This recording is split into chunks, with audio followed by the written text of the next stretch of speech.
Jabatan Kastam Diraja Malaysia JKDM merampas 30.1 juta batang rokok seludup dianggarkan bernilai 12.04 juta ringgit yang dibawa masuk sindiket menerusi Pelabuhan Utara 25 Jun lalu. Terdahulu sedikit penyeludupan rokok terbangkit.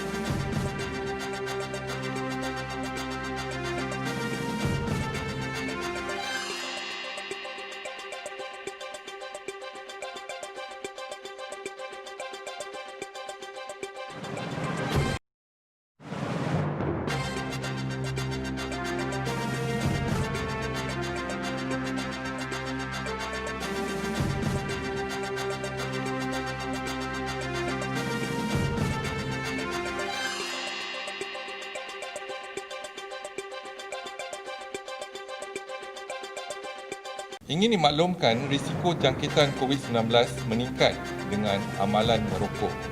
Tembakau membunuh lebih daripada 8 juta orang di seluruh dunia setiap tahun. Daripada jumlah ini, lebih 7 juta kematian adalah disebabkan oleh penggunaan tembakau secara langsung.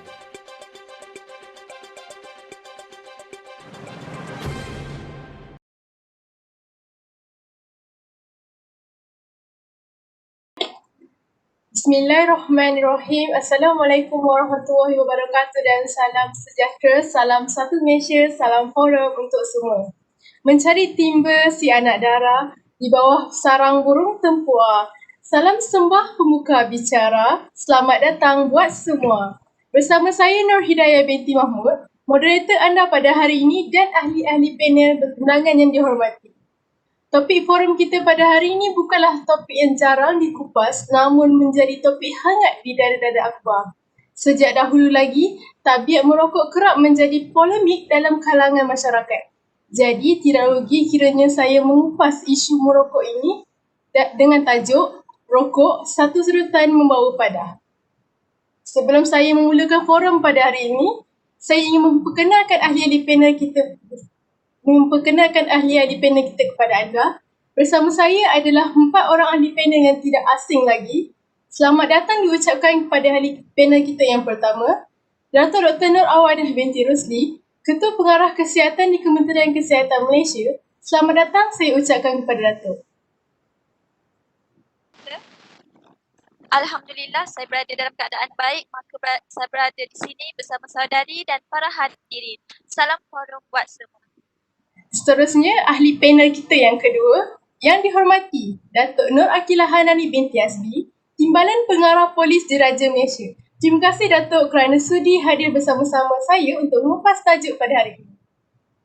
Terima kasih diucapkan kepada saudari moderator. Bismillahirrahmanirrahim. Assalamualaikum warahmatullahi wabarakatuh untuk semua. Terima kasih atas jemputan yang telah diundang. Seterusnya, ahli panel kita yang ketiga, yang dihormati Dr. Nur Ani Suzana binti Zakaria, Pensyarah Ekonomi Fakulti Perniagaan Ekonomi dan Pembangunan Sosial, Universiti Malaysia Terengganu. Selamat datang, Doktor. Terima kasih Cik Moderator kerana menjemput saya pada forum pada kali ini. Seterusnya, selamat datang diucapkan kepada ahli panel yang terakhir, Puan Siti Aisyah binti Amran. Beliau merupakan kaunselor Sekolah Menengah Kebangsaan Tunku Sulaiman yang telah berkhidmat sebagai kaunselor selama 8 tahun. Apa khabar Puan? Khabar baik Cik Moderator. Terima kasih kerana menjemput saya dalam sesi forum kali ini. Okey, baiklah. Sebelum kita meneruskan perkongsian kita pada hari ini, izinkan saya mengupas sedikit sebanyak tentang topik kita pada hari ini. Merokok adalah tabiat yang berbahaya. Berdasarkan bingkisan video yang telah dipaparkan sebentar tadi, merokok bukanlah diamalkan oleh golongan dewasa saja, malah menjadi kebiasaan kepada golongan pelajar seawal usia 7 tahun. Dalam dunia yang serba moden ini, rokok elektronik atau dikenali sebagai vape telah berada di pasaran gelap serata dunia. Setiap serutan dari kedua-dua jenis rokok seperti rokok tembakau dan rokok elektronik ini akan menyebabkan perokok mempunyai masalah kesihatan yang kronik. Walaupun Kementerian Kesihatan Malaysia telah menegaskan bahawa yang merokok berpotensi mempunyai pelbagai jenis penyakit, namun perkara tersebut sepertinya tidak menjadi kerisauan dalam masyarakat. Tambahan pula, perokok bukan hanya membahayakan dirinya, malah orang sekelilingnya. Dalam Islam, merokok adalah haram hukumnya kerana kandungan nikotin dalam rokok merupakan suatu bahan beracun yang terdapat dalam daun tembakau. Kesannya daripada segala jenis racun, kesannya lebih keras daripada segala jenis racun. Rasulullah SAW bersabda, dua kenikmatan yang sering dilupakan oleh kebanyakan manusia adalah kesihatan dan waktu lapang. Hadis riwayat Al-Bukhari.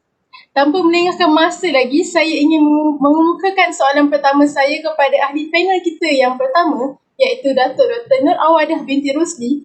Baiklah Doktor, seperti yang semua sedia maklum, kandungan yang terkandung dalam rokok yang menyebabkan kesihatan seorang perokok itu akan terjejas. Jadi jika Doktor boleh jelaskan dengan lebih terperinci, apakah kandungan yang terkandung dalam rokok dan mengapa bahan dalam rokok tersebut berpotensi menyebabkan kesihatan seseorang perokok merosak. Silakan Doktor.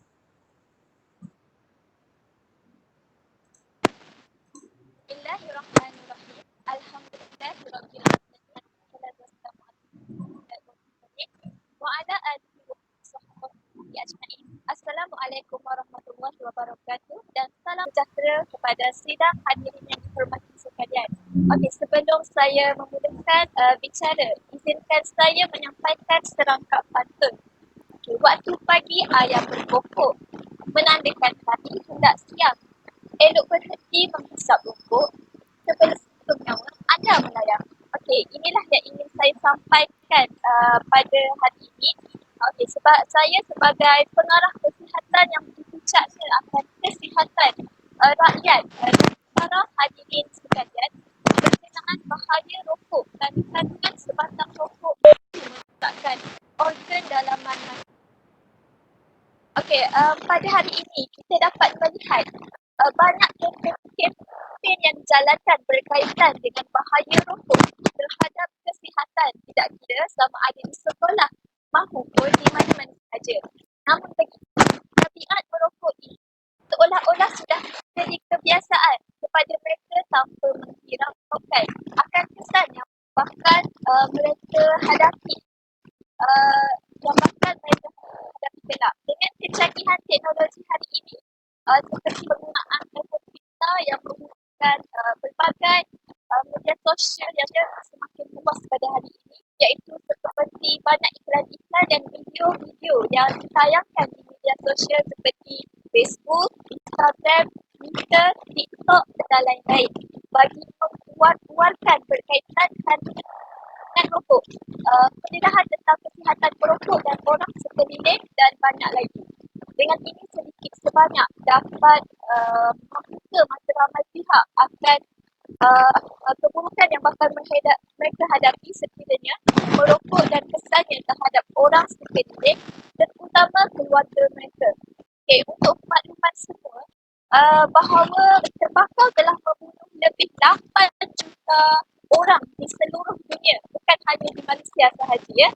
Okey, daripada jumlah ini, lebih 7 juta kematian adalah disebabkan penggunaan tembakau secara langsung dan sekitar 1.2 juta adalah disebabkan oleh bukan perokok, iaitu orang awam yang terdedah dengan asap rokok terpakai, iaitu second hand smoke. Setiap tahun Hari Tanpa Tembakau dijalankan. Begitu juga di negara Malaysia dijalankan pada 31 Mei, iaitu pada tahun ini Malaysia bertemakan generasi muda mesti dilindungi. Okey, hari ini saya ingin menegaskan supaya semua golongan mengambil tanggungjawab. Semua golongan mengambil tanggungjawab masing-masing supaya berhenti merokok agar kesihatan lebih terjamin. Oleh itu hari ini saya sekali lagi ingin membuka mata hadirin sekalian dengan memberi sedikit informasi akan kandungan yang terdapat dalam sebatang rokok yang boleh menjejaskan kesihatan para perokok di luar sana. Okey. Para hadirin sekalian, dalam kandungan sebatang rokok mempunyai nikotin, yang mana nikotin ini adalah sejenis dadah yang terdapat dalam tembakau. Ianya merupakan sebahagian organik yang dijumpai secara semula jadi di dalam daun tembakau. Nikotin adalah racun kepada sistem saraf dan dadah perangsang, dan bahan yang terkandung di dalam nikotin mampu menyebabkan perokok sukar untuk berhenti merokok. Ianya akan sampai ke otak dan dalam masa 7 hingga 10 saat sahaja selepas disedut menyebabkan ketergantungan kanser, iaitu ketagihan kepada perokok tersebut. Nikotin ini menyebabkan ketagihan apabila ini menyerap ke dalam salur darah, mengalir ke otak dan menghasilkan penghasilan dopamin. Rangsangan dopamin ini menyebabkan perasaan keterujaan. Hal ini demikian menyebabkan gangguan otak kronik, di mana penggunaan berpanjangan menghasilkan kebergantungan fisiologi serta dorongan yang kuat untuk menggunakan tembakau. Okey, seterusnya, pada asalnya nikotin ini bertujuan sebagai rawatan. Nikotin ini pada penggunaan paras rendah dan terkawal hanya digunakan di dalam patch atau gam bagi tujuan merawat perokok segar. Nikotin bentuk ini hanya dibenarkan diperolehi dari farmasi atau farmasi berlesen dan pegawai perubatan berdaftar sahaja.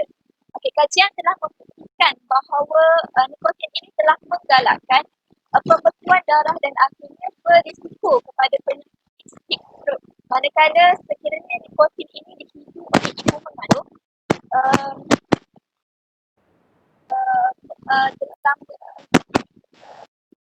kajian telah membuktikan bahawa nikotin ini telah menggalakkan pembekuan darah dan akhirnya berisiko kepada penyakit strok. Manakala sekiranya nikotin dihidu oleh ibu mengandung, nikotin akan menyerap masuk ke plasenta dan serang proses perkembangan bagi dalam kandungan dan akhirnya menyebabkan kelahiran kurang matang dan kecacatan dan banyak lagi kesan yang akan berlaku kepada ibu mengandung tersebut. Okey, disebabkan itu saya menegaskan agar perokok di luar sana agar menghindarkan diri daripada merokok di tempat awam, terutama merokok di kawasan yang mana golongan-golongan yang mudah berisiko ini seperti ibu mengandung, golongan warga emas dan kanak-kanak. Okey, selain itu, dalam sebatang rokok ini turut mengandung yang terhasil sewaktu pembakaran tembakau di dalam rokok. Ini bermakna merokok akan menghasilkan tar di dalam asap rokok. Tar adalah sangat toksik dan akan merosakkan tisu paru-paru perokok di dalam jangka masa yang agak panjang. Tar juga menyebabkan penurunan kesihatan oral dengan menghitamkan gigi, merosakkan gusi dan mengurangkan sensitiviti daya rasa lidah. Tar juga mengandungi pelbagai bahan mutagenik yang mana bahan ini boleh merosakkan DNA di dalam sel dan karsinogenik yang menyebabkan kanser seperti polycyclic alpha-methylcyclic, hydrocarbon PAH, benzin, argyramide dan acrylonitrile. Merokok secara aktif atau pasif akan menyebabkan sel paru-paru terdedah kepada bahan-bahan ini dan meningkatkan risiko mendapat kanser. Okey, bukan itu sahaja. Kandungan dalam sebatang rokok juga terkandung karbon monoksida yang mana ianya adalah gas tanpa warna yang terhasil akibat pembakaran bahan yang mengandungi asas karbon seperti tembakau. Karbon monoksida diserap dengan cepat ke dalam saluran darah dan terikat dengan molekul hemoglobin di dalam sel darah merah. Okey, hemoglobin ini bertanggungjawab untuk membawa oksigen ke seluruh tubuh badan. Tetapi karbon monoksida bersaing dengan oksigen ke atas reseptor di hemoglobin. Okey, akhirnya sel darah merah ni tidak mampu membawa oksigen sepenuhnya ke jantung dan jantung terpaksa bekerja dengan lebih kuat untuk memastikan sel-sel menerima oksigen sepenuhnya. Dan jantung terpaksa bekerja lebih kuat untuk memastikan sel-sel menerima oksigen di seluruh tubuh badan. Merokok adalah penyebab utama tahap karbon monoksida tinggi di dalam darah dan perokok mempunyai tahap karbon monoksida berkali ganda daripada bukan merokok. Selain itu juga bahan lain yang terkandung di dalamnya adalah bensin. Bensin ni memiliki kaitan yang cukup erat dengan munculnya ragam jenis kanser darah, termasuk leukemia. Menghirup udara bensin ni dalam jumlah banyak dapat membuatkan kita pening kepala. Okey, begitu juga amonia, ethylene dan juga arsenik yang masing-masing merupakan kandungan yang amat berbahaya untuk kesihatan. Inilah sedikit sebanyak bahan bahaya yang terkandung dalam rokok. Para hadirin sekalian, setelah banyak informasi yang saya kongsikan tentang bahan bahaya yang terkandung dalam sebatang rokok ini, adakah hadirin yang merokok masih berdikir untuk meneruskan tabiat ini? Bersama-sama kita fikirkan dan renungkan bersama.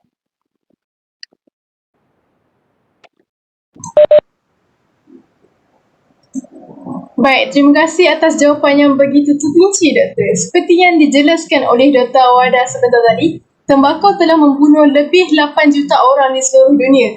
Di sini saya ingin menambah bahawa di Malaysia, statistik Kementerian Kesihatan Malaysia menjangkakan bahawa hanya 50% sahaja perokok mempunyai jangka hayat sehingga usia 70 tahun. Walau bagaimanapun, saya tertarik dengan ulasan Dr. Awada yang menjelaskan bahawa pengambilan nikotin dengan jumlah yang minima bagi tujuan rawatan tidak menjejaskan kesihatan seseorang, namun jumlah kandungan nikotin yang berlebihan dalam sebatang rokok yang sebenarnya menjadi punca kesihatan seorang perokok merosot. Jadi seterusnya saya ingin beralih ke panel yang kedua yang segak lagi bergaya, Datuk Nur Akilah Anani binti Azmi. Baik Datuk, jika kita lihat undang-undang di luar negara, merokok bukanlah satu kesalahan, namun di Malaysia merokok di kawasan yang dibenarkan adalah tidak salah, namun hukum bagi mereka yang merokok adalah haram dalam Islam. Mengapakah masih ada lagi yang merokok? Silakan Datuk. Terima kasih kepada Cik Moderator. Terima kasih diucapkan kepada Cik Moderator. Bismillahirrahmanirrahim. Assalamualaikum warahmatullahi wabarakatuh sebagai pembuka bicara. Bagi menjawab soalan yang ditujukan kepada saya, sesungguhnya isu merokok adalah isu yang dipandang remeh oleh sesetengah orang kerana hukumnya bukan datang dari Al-Quran yang berbentuk terang seperti hukum makan babi atau minum arak, tetapi sebenarnya besar kesan terhadap individu yang terbabit. Perlu saya nyatakan di sini, banyak akibat yang mudarat dan tidak baik berlaku kepada perokok dan juga orang di sekelilingnya. Antaranya ialah pembaziran yang ketara yang melibatkan jutaan ringgit pada setiap tahun di peringkat negara dan bilion dolar pada peringkat dunia. Begitu juga dengan kadar kematian. Dicatatkan pada tahun 2014 menunjukkan hampir 6 juta perokok dan juga orang di sekelilingnya telah mati kerana terkesan akibat asap rokok. Angka tersebut bertambah dari setahun ke setahun. Jika kita lihat, rokok bukanlah satu kesalahan di negara luar, namun di Malaysia yang mana rakyatnya berbilang kaum, agama dan bangsa, mereka mempunyai fahaman yang berbeza tentang rokok. Namun, buat orang Islam, sudah terang lagi bersuluh, memang merokok itu adalah haram. Mengapa rokok diharamkan? Terdapat 5 sebab besar mengapa rokok diharamkan. Pertama ialah membahayakan kesihatan manusia. Yang kedua, rokok memberi mudarat kepada orang lain. Ketiga, rokok terbukti mempunyai racun. Nikotin merupakan satu bahan beracun, sejenis dadah yang terdapat dalam daun tembakau yang lebih keras kesannya berbanding segala racun. Seandainya setitik daripada nikotin diletakkan di lidah seekor anjing, nescaya anjing itu akan mati dengan serta-merta. Sedangkan anjing merupakan sejenis haiwan yang lebih tahan menghadapi racun daripada manusia. Diandaikan lagi, satu suntikan yang mengandungi 70 mg nikotin dapat membunuh manusia dalam masa beberapa minit sahaja. Menurut pengarah Pusat Racun Negara PRN Universiti Sains Malaysia, Prof. Dr. Zulkifli Abdul Razak, bahawa setiap rokok mengandungi 4,000 jenis bahan kimia dan sebahagian besar daripadanya adalah racun. Keempat, berlakunya pembaziran dan kelima, tabiat merokok menghalalkan sesuatu yang tidak baik. Namun, setengah ulama mengatakan rokok itu makruh. Makruh membawa maksud tidak disukai bukan bererti tidak boleh dilakukan. Perkara ini telah menjadi punca mengapa ramai masyarakat di luar sana merokok, sedangkan jika diambil satu persatu sebab-sebab tersebut, ternyata setiap satu daripadanya adalah perbuatan yang ditegah dan diharamkan oleh Islam. Itu sahaja ulasan daripada saya. Terima kasih diucapkan kepada Cik Moderator. Baiklah, terima kasih pada panel kita yang kedua. Kini sudah terang lagi bersuluh bahawa segelintir masyarakat di Malaysia tidak memberi pendekatan yang serius mengenai akibat dan keburukan merokok sehingga ramai anak muda zaman sekarang yang masih ingin mencuba mengisap rokok. Namun, begitu berbeza dengan undang-undang di Rusia di mana rakyatnya tidak dibenarkan mengisap rokok di tempat awam seperti hospital, pengangkutan awam, bangunan tinggi, pantai, taman permainan, institut pendidikan atau kebudayaan dan sebagainya kerana negara mereka adalah negara yang mencatat kematian tertinggi akibat merokok. Baiklah, seterusnya sebelum kita meneruskan perkongsian kita pada hari ini, mari kita lihat pendapat ibu bapa di Facebook mengenai peranan mereka untuk menghalang anak-anak mereka dari terpedaya dengan amalan gaya hidup yang tidak sihat.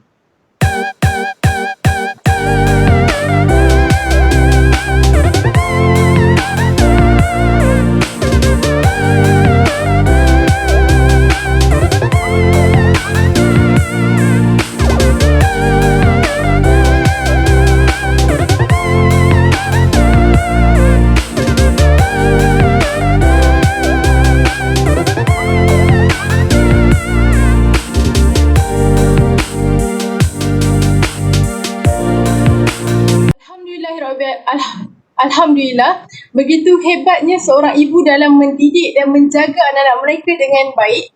Terima kasih diucapkan kepada ibu bapa yang sudi mengongsikan pendapat mereka di Facebook. Jadi, marilah kita teruskan forum kita pada hari ini dengan soalan saya yang ketiga. Menurut statistik, golongan perokok bermula dari usia berapa dan mengapakah hal ini berlaku? Silakan Dr. Nur Anisa Zana. Terima kasih kepada Cik Nur Hidayah, moderator kita pada hari ini. Saya ingin mengupas tentang soalan yang diberikan.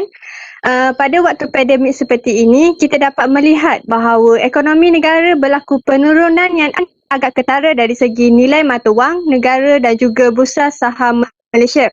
Oleh itu, kerajaan cuba untuk membangunkan semula ekonomi negara dengan memberikan penekanan terhadap Belanjawan 2021 yang telah memfokuskan kepada pembangunan ekonomi negara kepada rakyat amnya. Namun begitu, kes penyeludupan rokok ini masih lagi berleluasa sehingga pihak kerajaan terpaksa menanggung kerugian yang banyak. Hal ini demikian kerana kerajaan tidak dapat mengambil cukai terhadap import rokok kerana berlakunya penyeludupan secara haram terutamanya di kawasan-kawasan sepadan. Untuk menjawab soalan Cik Moderator, mungkin fakta yang saya ingin mengatakan ini agak mengejutkan semua ya.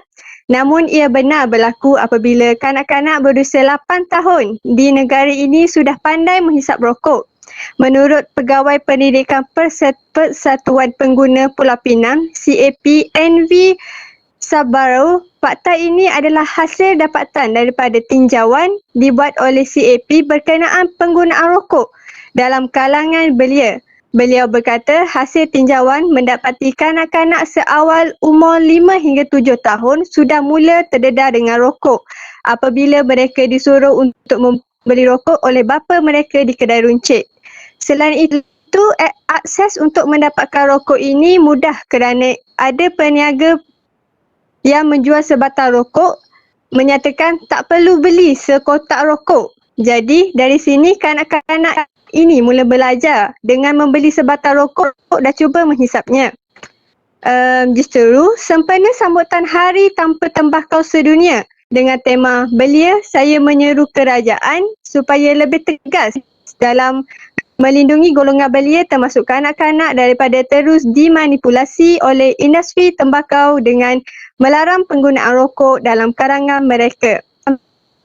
Langkah ini boleh diambil sekiranya pihak Jabatan Belia dan Sukan agresif dalam memberikan penerangan dan pendedahan kepada golongan belia akan impak besar dan risiko yang bakal diperoleh hasil daripada merokok. Hal ini dapat kita lihat daripada pihak Jabatan Belia dan Sukan itu lebih menumpukan pada aspek mencukil bakat belia daripada bidang sukan seperti bola sepak. Namun dari sudut penggunaan bahaya merokok ini amat kurang ya. Sepatutnya perkara ini perlu lebih diberi perhatian kerana ia mengancam nyawa, apatah lagi golongan belia adalah harapan negara untuk kita semua. Selain itu, penekanan kepada penguatkuasaan juga harus diberikan keutamaan selain didikan ibu bapa yang bermula dari rumah. Menurut Presiden CAP, Mohiddin Abdul Kadir berkata kira-kira 5 juta perokok di Malaysia dan 10% daripada jumlah itu berusia di bawah 19 tahun iaitu di bawah umur. Tinjauan yang dibuat oleh CAP pada 2019 ternyata mengejutkan kerana mendapati kanak-kanak sekolah menghisap vape malah terlibat menjual isian semula cecair bagi e-rokok. Pada penghujung 2019, pembeli dah kira-kira 7,000 perasa e-rokok di pasaran. Kepelbagaian perasa yang tersedia adalah untuk memikat pembeli dan menjadikannya satu tabiat atau ketagih kepada nikotarina. Di sini saya ingin memetik laporan khas Philip Morris pada tahun 1981. Beliau berkata laporan itu menyebut majoriti perokok mula merokok ketika usia belasan tahun dan belia hari ini bakal menjadi pelanggan tetap rokok pada masa depan dengan mula membuat pilihan jenama pada usia remaja. Sehubungan dengan itu, cadangan untuk pihak kerajaan supaya memperkenalkan Akta Kawalan Tembakau bagi menggantikan Peraturan Kawalan Produk Tembakau iaitu CTPR pada tahun 1993 yang tertaluk di bawah Akta Makanan 1981 untuk mengelakkan daripada golongan belia dan remaja merokok di bawah umur. Sekian, terima kasih. Baiklah, terima kasih Dr. Anis atas perkongsian yang menarik. Terjebak dengan tabiat merokok seawal usia 5 hingga 7 tahun yang dijelaskan oleh Dr. Anis sebentar tadi amatlah mengejutkan kerana pada usia ini mereka sepatutnya menjalani kehidupan sebagai pelajar dengan baik tanpa amalan gaya hidup yang tidak sihat ini. Tidak dinafikan bahawa faktor persekitaran juga mendorong mereka terjebak dengan tabiat merokok ini. Oleh demikian, bagaimanakah pihak sekolah bekerjasama dengan badan kerajaan yang lain untuk mementeras gejala merokok dalam kalangan remaja? Silakan Puan Siti Aisyah. Bismillahirrahmanirrahim. Jelas tak suara saya? Alhamdulillah, jelas Puan. Terlebih dahulu, yang dihormati Cik Moderator, rakan-rakan panel yang lain serta hadirin yang dirahmati Allah sekalian. Secara umumnya, golongan remaja adalah mereka yang berusia 10 hingga 19 tahun. Mereka merupakan 25% daripada populasi penduduk di Malaysia. Golongan remaja mengalami proses peralihan dari alam kanak-kanak ke alam dewasa, iaitu transisi usia yang penuh dengan cabaran. Pada ketika inilah berlakunya perubahan bentuk tubuh badan dan emosi bagi remaja lelaki dan perempuan. Perubahan hormon dalam badan mendorong remaja mencari identiti diri mereka. Fasa perubahan hormon memungkinkan remaja menjadi keliru, tercari-cari, malah terdapat segelintir daripada mereka yang terjebak dalam gejala negatif seperti merokok kerana mereka menganggap seseorang yang merokok dilambangkan sebagai seorang yang sudah dewasa. Merokok bukanlah satu gejala yang baru. Terdapat banyak kajian yang terperinci yang mengulas faktor-faktor pelajar sekolah, khususnya pelajar-pelajar sekolah menengah terlibat dalam gejala merokok. Dalam beberapa kajian tersebut, faktor perdana yang mempengaruhi seseorang remaja untuk merokok ialah faktor rakan sekolah. Berdasarkan dua tinjauan iaitu Global School Based Student Health Survey 2012 dan Adolescent Health Survey 2017, mendapati perokok dalam kalangan remaja berusia 13 tahun hingga 17 tahun meningkat daripada 11.5% kepada 13.8%, manakala berdasarkan saringan yang dijalankan oleh Kementerian Kesihatan melalui program kesihatan oral tanpa asap rokok pada tahun 2018, seramai 68,321 pelajar sekolah menengah dikesan merokok. Angka yang besar ini sangat membimbangkan kerana mereka merupakan generasi muda yang akan menjadi pelapis kepimpinan negara. Tidak mustahil seandainya bilangan angka ini meningkat, malah mereka akan terjebak pula dengan penagihan dadah. Apa yang akan berlaku dengan masa depan negara kita? Jadi, kembali semula kepada soalan Cik Moderator sebentar tadi, bagaimana pihak sekolah bersama badan-badan kerajaan membanteras gejala rokok dalam kalangan remaja. Jadi pihak sekolah mengambil tindakan dengan mengadakan ceramah motivasi berganding bahu bersama pihak Kementerian Kesihatan Malaysia. Kebimbangan pihak pentadbir sekolah terhadap kes merokok dalam kalangan pelajar sekolah telah menyebabkan kami mengambil keputusan untuk menjalankan kerjasama dengan pihak Kementerian Kesihatan Malaysia KKM. Pihak sekolah bertindak mengadakan program kempen Jauhi Rokok. Antara aktiviti yang kami jalankan sepanjang kempen tersebut ialah ceramah berkaitan dengan bahaya merokok kepada murid-murid sekolah. Kami menjemput beberapa orang pegawai KKM untuk datang dan memberikan pendedahan tentang bahaya merokok dalam ceramah tersebut. Antara tujuan ceramah ini diadakan adalah untuk memberi peluang kepada pihak KKM untuk menyampaikan informasi tentang bahaya merokok kepada para pelajar. Manakala bagi pihak para pelajar pula, mereka akan didedahkan dengan informasi yang tepat dan padat berkaitan dengan bahaya merokok terhadap kesihatan untuk jangka panjang maupun jangka pendek. Mengapa saya berkata bahawa terdapatnya kesan jangka panjang dan jangka pendek? Hal ini kerana kesan jangka panjang merujuk kepada penyakit berbahaya yang sudah pasti akan dihadapi oleh perokok. Contohnya penyakit-penyakit seperti kanser paru-paru, serangan jantung dan kerosakan saraf dalaman individu itu sendiri. Manakala kesan jangka pendek pula merujuk kepada prestasi pelajaran yang kian merudum, penampilan yang kurang menarik seperti badan berbau busuk, bibir berwarna hitam dan gigi yang berwarna kuning. Kesan yang lebih ditakuti lagi apabila seseorang pelajar itu ketagihan merokok, mereka akan terdorong untuk mencuba bahan terlarang yang lain seperti dadah.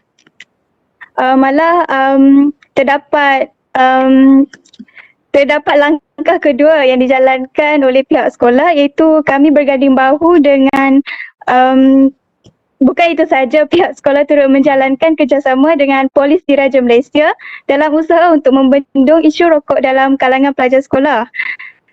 Pihak sekolah dan pihak Polis Diraja Malaysia menjalankan ujian saringan air kencing terhadap para pelajar sekolah tertumpu kepada pelajar lelaki sahaja. Ujian ini dilaksanakan secara berkala, contohnya 2 bulan sekali. Hal ini bertujuan untuk mengenal pasti para pelajar yang merokok. Seterusnya pihak sekolah akan mengambil tindakan dengan memastikan pelajar-pelajar tersebut berhenti merokok. Pelajar-pelajar yang telah dikenal pasti ini akan diberikan kaunseling secara berkala oleh kaunselor sekolah. Bagi mereka yang ingkar dan gagal menghadirkan diri dalam sesi kaunseling tersebut, pihak sekolah tidak akan memberi muka lagi, malah kami akan bertindak dengan menghubungi ibu bapa mereka ataupun waris mereka bagi tindakan selanjutnya. Terima kasih. Baiklah, terima kasih Puan Aisyah atas perkongsian Puan. Saya kira langkah-langkah membanteras gejala merokok seperti ceramah motivasi dari Kementerian Kesihatan ini sudah menjadi usaha wajib diambil oleh pihak sekolah pada setiap tahun bagi mengurangkan gejala merokok ini. Tambahan pula, kempen-kempen anti rokok seperti pertandingan poster anti rokok juga turut memberi kesedaran kepada pelajar. Namun, tidak kurang juga dengan inisiatif pihak sekolah dengan kerjasama pihak polis Diraja Malaysia untuk melakukan ujian saringan air kencing kepada pelajar sekolah agar mereka lebih mendisiplinkan diri dan menyedari bahawa rokok adalah berbahaya. Baiklah, sepertinya isu ini semakin hangat dibincangkan. Jadi sebelum kita meneruskan lagi perkongsian kita pada hari ini, kita akan berehat sebentar dengan menyaksikan bingkisan video pendapat orang ramai tentang tabiat merokok. Kembali lagi selepas ini bersama kami dalam forum Rokok Satu Serutan Membawa Padah.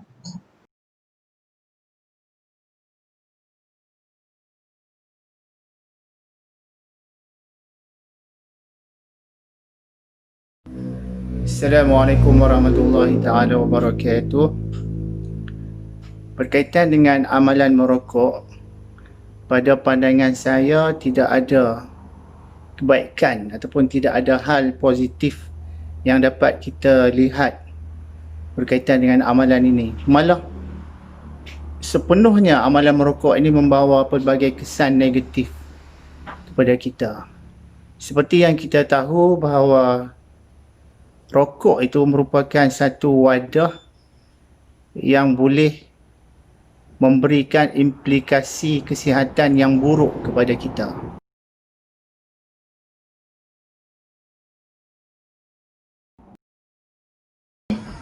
Ya, saya merokok sejak 18 tahun lagi.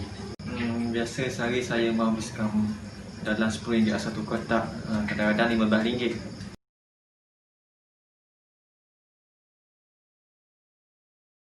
Ya, saya merokok.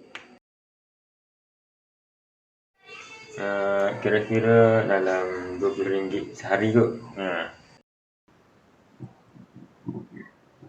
Okey, baiklah. Itu dia pendapat orang ramai tentang tabiat merokok. Ada yang sanggup memperuntukkan RM15 sehari untuk membeli rokok. Ada juga yang tidak merokok kerana mengambil pendekatan yang serius dalam menjaga kesihatan diri dan juga orang sekeliling.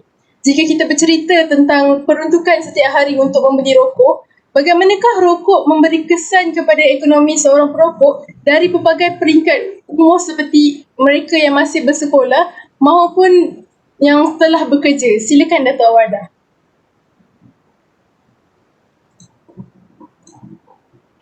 Terima kasih saudari moderator. Okey, merokok bukan sahaja menjejaskan kesihatan perokok itu sendiri. Okey, malah ekonomi perokok itu sendiri turut terjejas. Okey, kita dapat lihat pada hari ini ramai golongan muda yang tidak bekerja namun masih merokok dan sumber kewangan yang mendapatkan rokok tersebut seharusnya daripada ibu mereka sendiri. Ini menunjukkan kos untuk mendapatkan sebatang rokok itu adalah sangat tinggi kerana harga sebatang rokok pun sudah mencecah beberapa ringgit untuk rokok yang bernama seperti rokok John, gudang garam dan banyak lagi. Okey, bagi golongan remaja yang kuat merokok, memerlukan sekurang-kurangnya sekotak sehari dan ini sudah pun mencecah belasan ringgit untuk mendapatkan rokok tersebut. Namun ini tidak boleh disalahkan kepada golongan remaja itu sendiri sepenuhnya kerana kemana tidak tumpahnya kuah kalau ke nasi. Yang mana amalan merokok itu sendiri oleh tabiat bapa itu yang menunjukkan tabiat itu tidak sewajarnya kepada anak-anak. Ini menyebabkan ekonomi keluarga terjejas akibat ketagihan yang berlaku kepada anak-anak muda sekarang, terutama golongan remaja lelaki yang lebih cenderung untuk menjadi perokok tegar pada masa kini. Dan statistik sudah pun menunjukkan bahawa bilangan perokok lebih ramai terdiri daripada golongan lelaki berbanding perokok daripada golongan wanita. Okey, apabila sudah remaja, memang sukar untuk para ibu ini menasihati anak-anak mereka kerana pengaruh rakan-rakan sebaya yang lebih kuat dan menasihati mereka, menasihati para golongan remaja ini seperti mencurah air ke daun keladi yang mana tidak membawa apa-apa kesan kepada golongan remaja ini sendiri. Okey, akibatnya ekonomi keluarga itu sendiri terbeban, terutama ibu bapa mereka. Okey, selain itu golongan yang tidak berkemampuan juga ramai antara mereka yang merupakan perokok. Walhal keperluan isi rumah mereka sendiri tidak dapat dipenuhi. Namun rokok sudah pun menjadi sebati dengan jiwa mereka sehingga mereka lebih mengutamakan pembelian rokok berbanding dengan keperluan isi rumah. Ada kalanya perbelanjaan keluarga itu disara untuk sara hidup seharian, mereka membeli pakaian untuk sara hidup seharian, membeli pakaian, peralatan persekolahan, malahan susu dalam pen untuk anak-anak turut terjejas dan harus dikorbankan bagi menampung tabiat yang tidak bermanfaat ini. Para isteri yang turut serta berjimat bagi menyumbang terhadap sumber kewangan keluarga dan ada kalanya turut berkecil hati dengan sikap suami apabila wang yang seharusnya digunakan untuk keperluan harian namun digunakan demi kepuasan si suami yang ketagih rokok. Sememangnya kehidupan suami isteri haruslah berat sama dipikul, ringan sama dijinjing. Namun, sekiranya isteri membantu dalam hal yang tidak sepatutnya sebegini, suami haruslah bertolak ansur dengan berhenti merokok dengan serta-merta demi kesejahteraan keluarga. Okey, merokok bukan sahaja menjejaskan perokok itu sendiri, malah merokok mempunyai kesan sampingan kepada orang di sekelilingnya, terutama ahli keluarga seperti anak-anak juga, terdedah kepada gejala-gejala asap rokok ini. Jadi merokok sudah tentu akan meningkatkan kos kesihatan keluarga. Keluarga di Malaysia telah kerajaan di Malaysia telah membelanjakan lebih kurang RM17.2 juta setahun atau 2% daripada pendapatan negara bagi merawati penyakit-penyakit yang dikaitkan dengan merokok ini. Ini menunjukkan bahawa bukan ekonomi perokok sahaja yang terjejas, malah ekonomi orang sekeliling akibat asap rokok juga terjejas kerana tahap kesihatan yang menurun. Sebelum saya akhiri perkongsian saya ini, saya ingin menyampaikan serangkap pantun untuk hadirin sekalian, iaitu sekali kena payah untuk berhenti, dari batang-batang ke kotak-kotak, banyak duit dibazirkan membeli, sampai kepala pun jadi botak. Okey, sekian, terima kasih. Okey, baiklah, terima kasih kepada Datuk Awadah. Jadi di sini peranan wanita sebagai seorang isteri dan seorang ibu memainkan peranan yang penting dalam memastikan ekonomi keluarga tidak terjejas kerana tabiat merokok oleh suami maupun anak-anak. Jadi seterusnya, umum mengetahui bahawa rokok merupakan antara penyumbang terbesar kerajaan. Namun, penyelundupan rokok haram masih meningkat. Bagi pendapat Datuk, adakah dari segi penguatkuasaannya lemah atau terdapat punca yang menyebabkan kes penyelundupan rokok haram kian meningkat? Silakan Datuk Akilah. Terima kasih sekali lagi diucapkan kepada Cik Moderator. Soal keterisan hasil pendapatan negara akibat kegiatan penyelundupan sudah dibentangkan di media massa, malah dikemukakan di Parlimen. Namun, kes kerugian kepada negara bukan kecil-kecil untuk ditutup mata. Isu transshipment dikenal pasti bidang yang dieksploitasi penjenayah untuk menyelundup rokok dan minuman keras.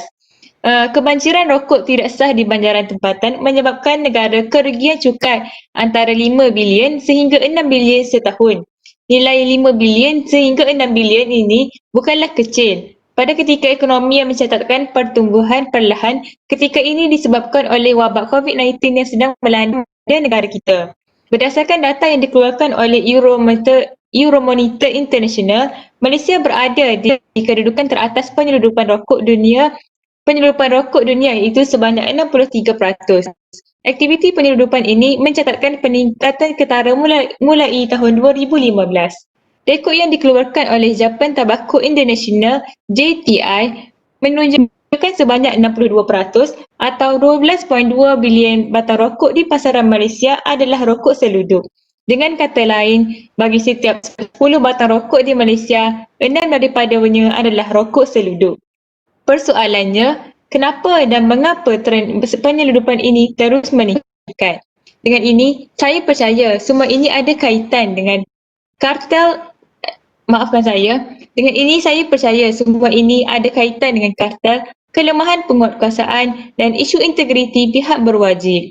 Hal ini disebabkan oleh lopong yang ada di sebalik kebenaran transshipment ini sebenarnya yang telah dieksploitasi oleh kartel untuk menyelundup rokok ke negara kita.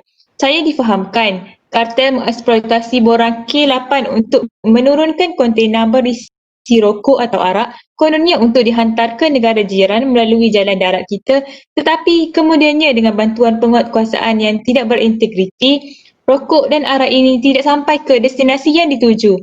Sebaliknya dilambatkan di pasaran gelap negara kita. Seterusnya, harga rokok yang tinggi dalam negara serta cukai yang tinggi dikenakan oleh kerajaan meningkatkan harga rokok. Di atas faktor tersebut, penyelundup mengambil kesempatan untuk memasarkan rokok yang harganya jauh lebih rendah berbanding harga rokok yang dijual secara sah. Tambahan pula, kos pengeluaran dan bahan mentah yang digunakan maafkan saya, tambahan pula kos pengeluaran dan bahan mentah yang digunakan menentukan harga rokok.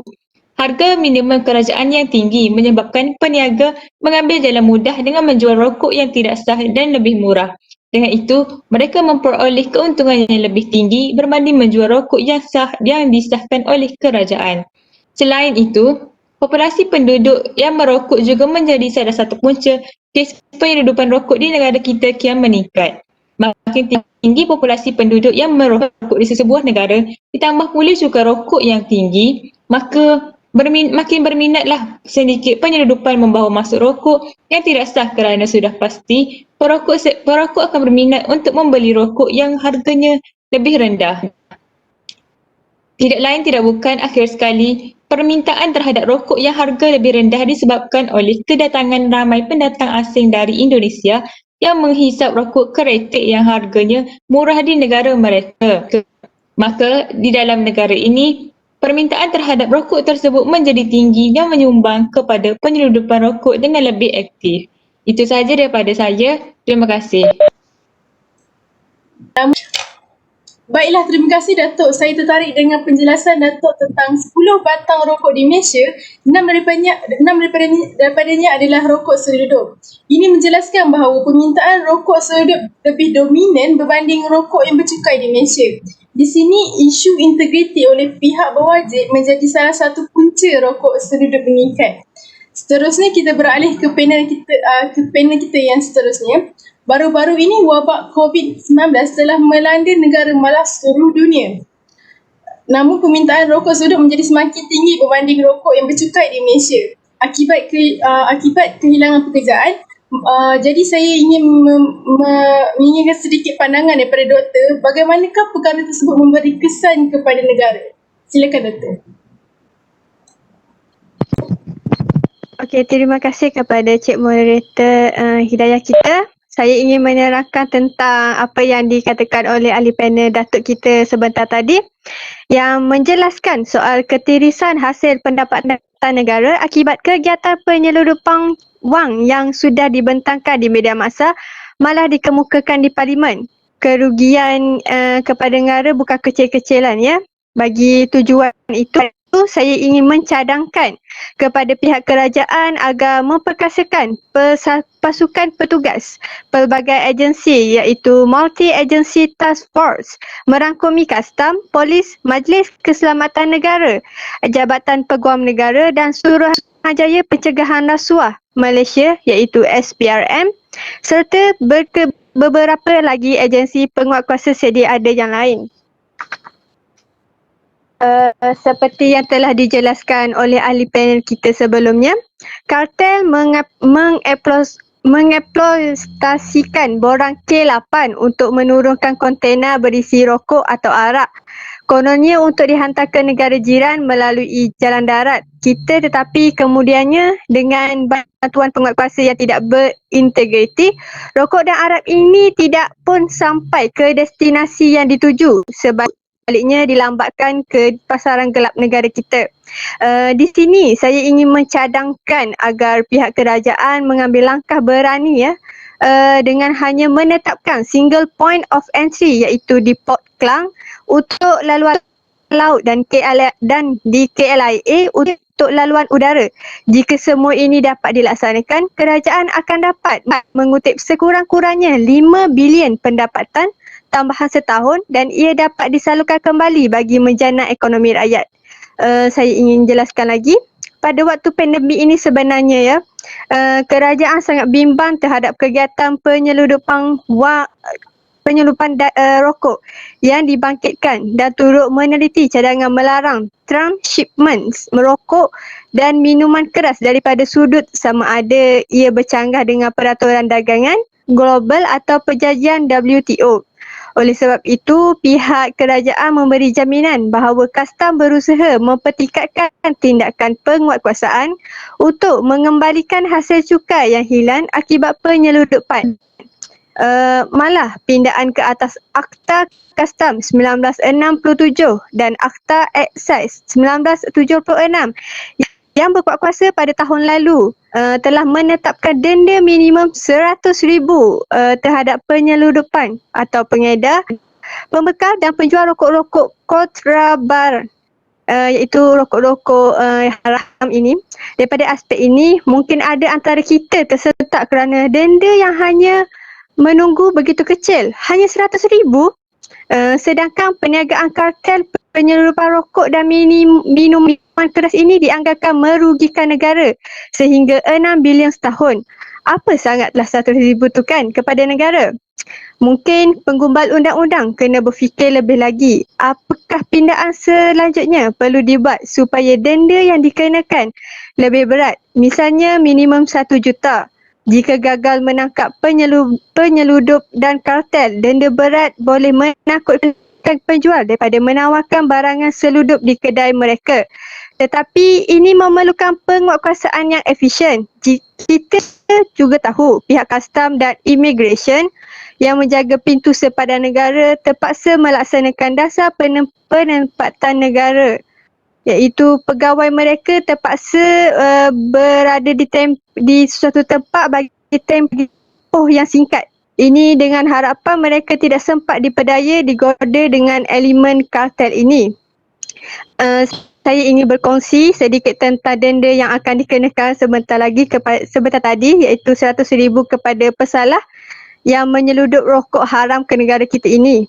Denda yang akan dikenakan kepada mereka adalah sebanyak RM100,000 dan setiap denda RM100,000 itu anggota atau unit penguatkuasa yang berjaya membongkarnya diberi ganjaran tertentu sama ada berbentuk wang sebanyak 10% daripada jumlah hasil denda dibayar daripada kerajaan itu. Disebabkan oleh hal yang demikian,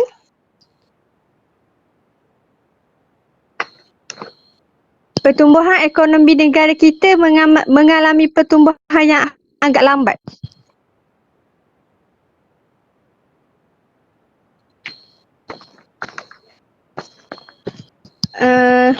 Maafkan saya, pertumbuhan ekonomi di negara kini mengalami pertumbuhan yang agak lambat. Hal ini demikian kerana kerajaan tidak dapat mengutip cukai daripada hasil jualan rokok atau bahan api di Malaysia. Kerana pihak yang tidak bertanggungjawab yang telah melakukan aktiviti haram secara rahsia dan akan menyebabkan ekonomi negara akan mengalami kerugian yang teruk dan ekonomi negara akan sukar untuk pulih kerana sumber perolehan cukai yang dikutip oleh pihak custom dan kerajaan adalah sedikit. Saya ingin tambah sedikit tentang info terhadap pandemik COVID-19 yang akan memberi kesan terhadap ekonomi negara. Menurut kajian yang dijalankan British American Tobacco, Malaysia Berhad BAT Malaysia mendapati 88% rakyat Malaysia percaya pasaran gelap. Rokok menghalang pemulihan ekonomi COVID-19. Pengarah urusannya, Jonathan Reid berkata, kaji selidik ini dibuat sebahagian daripada kempen hentian pasaran gelap yang dilaksanakan syarikat berkenaan membabitkan 2,000 individu. Menurutnya, 3 faktor utama yang menyebabkan pasaran rokok gelap berleluasa adalah kerana masalah rasuah. Sebanyak 38%, agak tinggi tu ya, cukai tinggi 27% dan agensi penguatkuasa undang-undang yang memiliki sumber terhad untuk menangani masalah berkenaan iaitu sebanyak 19%. 9 daripada 10 rakyat Malaysia mahu kerajaan mengambil langkah segera terhadap pasaran gelap rokok yang mengakibatkan berlakunya ketirisan lebih 5 bilion dan hasil cukai setiap tahun. Rakyat Malaysia percaya bahawa pengurangan perbezaan harga antara rokok sah dan rokok seludup lain akan memberikan kerjasama yang lebih menyeluruh daripada agensi penguatkuasaan undang-undang penting untuk banteras pasaran rokok gelap. Okey, beliau berkata lagi, BAT Malaysia mengalu-ngalukan respon daripada rakyat Malaysia terhadap kempen yang dijalankan sejak 6 Julai lalu dan menerusi laman web berkenaan dengan meraih lebih 30,000 pelayan unit. Akhir sekali, menurut kajian yang dijalankan oleh beliau, Jelas rakyat Malaysia begitu bimbang terhadap masalah pasaran gelap rokok dan bersedia menyokong tindakan segera kerajaan membantras sindiket jenayah yang beroperasi di sebalik masalah itu, kerana ini akan menyebabkan harga mata wang kita akan turun. Kita sedia tahu pandemik COVID-19 ini akan membuatkan kewangan negara kita semakin menurun dan cukai yang kita perolehi pun sedikit sebab tidak mempunyai import dan ekspor daripada kerajaan. Oleh itu kita hanya tertumpu kepada cukai-cukai seperti ini sahaja untuk meningkatkan pendapatan negara kita. Okey, itu sahaja daripada saya. Terima kasih. Okey, terima kasih Dr. Anis. Memang tidak dinafikan bahawa krisis COVID-19 yang melanda negara dan dunia memberi impak yang besar terhadap penyusutan ekonomi negara. Tambahan pula seperti yang dijelaskan Dr. Anis, kerugian sebanyak RM15 bilion merupakan jumlah kerugian yang besar buat negara. Justru itu kita sebagai rakyat Malaysia bertanggungjawab dalam memulihkan kembali ekonomi negara untuk kesejahteraan semua. Baiklah, dalam sedar tak sedar, kita sudah hampir ke penghujungnya. Soalan saya sebelum kita menamatkan forum kita pada hari ini, saya ingin bertanyakan tentang masalah yang dihadapi oleh pihak sekolah tentang tabiat merokok. Sikap politik sekolah menjadi berleluasa apabila pelajar menggunakan wang saku yang diberikan oleh ibu bapa untuk membeli rokok. Bagaimanakah pihak sekolah mengambil inisiatif untuk membendung masalah ini, khususnya mereka yang mempunyai masalah prestasi yang merosot dalam pelajaran? Silakan Puan Aisyah. Terima kasih kepada Cik Moderator Hidayah yang cantik mulik pekertinya kerana membawa rasional persoalan. Jadi pihak sekolah telah mengambil inisiatif dengan memberi surat amaran kepada pelajar yang ponting sekolah. Pelajar berpeluang untuk membeli rokok kerana mereka mendapat wang saku yang diberikan oleh ibu bapa setiap hari. Jadi wang saku yang sepatutnya digunakan untuk membeli makanan telah dihabiskan untuk membeli rokok. Hal inilah yang memberikan ruang kepada pelajar untuk mendapatkan rokok dengan mudah. Murid sekolah yang merokok biasanya terdorong untuk ponting sekolah kerana mereka bergaul dengan kelompok remaja yang sudah tidak bersekolah.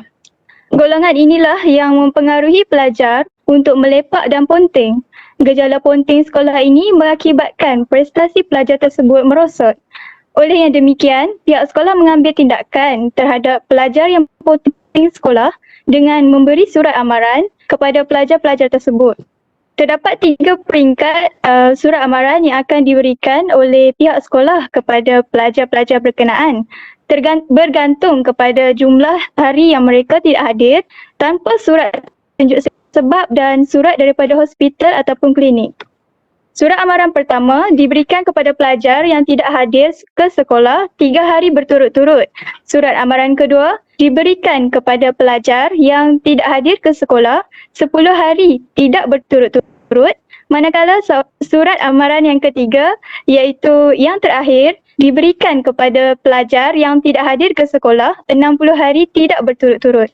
Seandainya pelajar berkenaan mendapat ketiga-tiga surat amaran tersebut ataupun terus mendapat surat amaran ketiga, pihak sekolah akan bertindak dengan memanggil ibu bapa atau waris pelajar tersebut untuk hadir ke sekolah bagi menentukan sama ada anak jagaan mereka perlu diberhentikan sekolah ataupun tidak.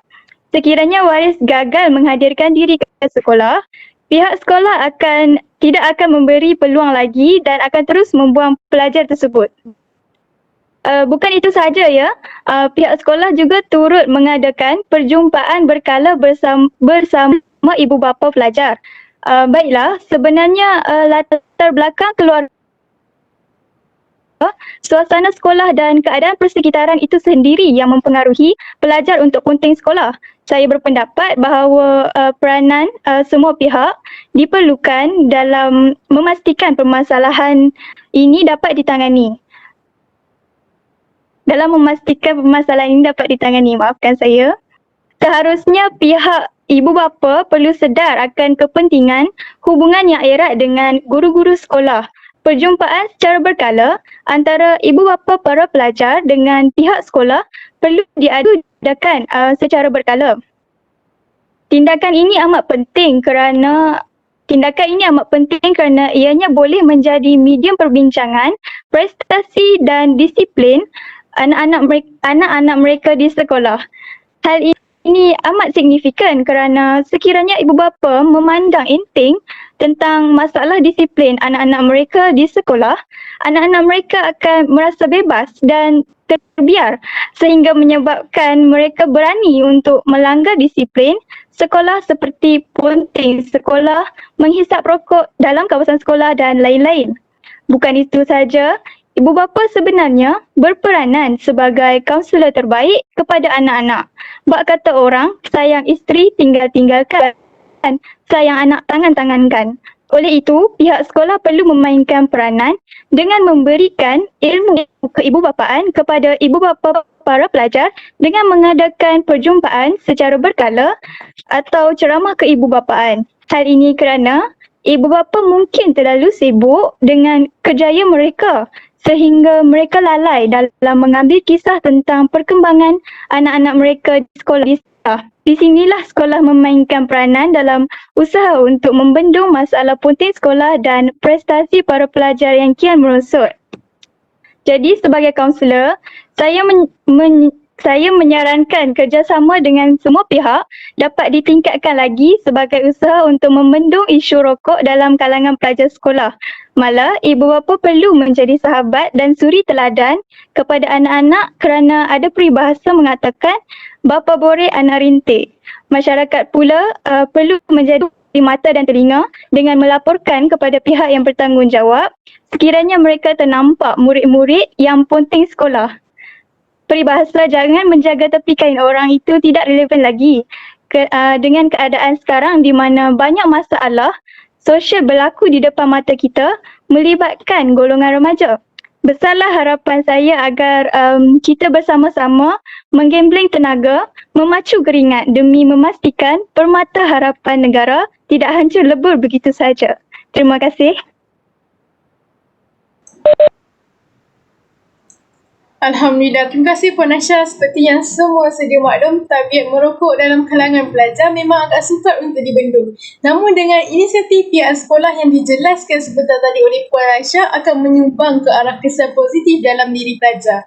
Sekolah merupakan salah satu medium perantaran dalam membentuk sasiap pelajar agar pelajar menjauhi amalan gaya hidup yang tidak sihat ini. Nampaknya diskusi kita pada hari ini sudah sampai ke penghujungnya. Saya selaku moderator anda pada hari ini ingin mengucapkan ribuan terima kasih kepada semua ahli panel yang sudi hadir bersama saya untuk mengupas topik kita pada hari ini. Kepada anda di luar sana, jauhilah rokok kerana kesan dan keburukannya mampu membawa kematian. Bersama-sama kita katakan tak nak pada rokok dan hentikan penyeludupan rokok. Berfikirlah dengan bijak untuk kesejahteraan bersama. Pengayuh sudah di tangan, perahu sudah di air. Fikir-fikirkan dan jangan berhenti berfikir. Sebelum saya menutup tirai pada hari ini, saksikan bingkisan video selepas ini sebagai penutup kita pada hari ini. Saya sudahi dengan wabillahi taufiq wal hidayah. Wassalamualaikum warahmatullahi wabarakatuh. Sekian, terima kasih. Kau jadi milikku.